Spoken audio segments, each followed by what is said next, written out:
Sumikat sa pangalang Mrs. Vina Santiago Robinson noong dekada 80 si Vince.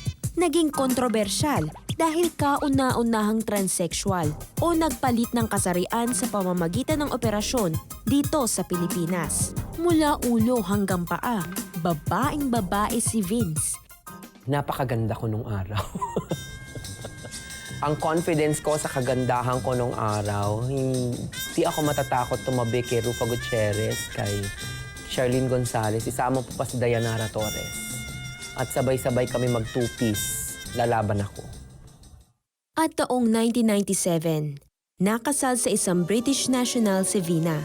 Lumipad patungong England upang talikuran ang katanyagan at muling makapag-umpisa ng panibagong buhay.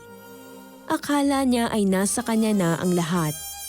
Asawang Briton, katalinuhan, kagandahan ng muka at katawan, hanggang sa mapanood ang 700 Club sa telebisyon. Pag nanonood ako ng 700 Club, may bago ako laging nadidinig. Dapat daw iyon ko na yung asawa ko. Ba't kayo iwan ng asawa ko? Ano ka, hibang? Sabi kong ganun. Ang hirap-hirap yata ito inabot ko, nakuha ko na pagkatapos biglang iiwan ko, ganun na lang. Tapos nagkakaroon ako ng affirmation na si God yon. Kung ikaw yan, God, marami kang nagagawa.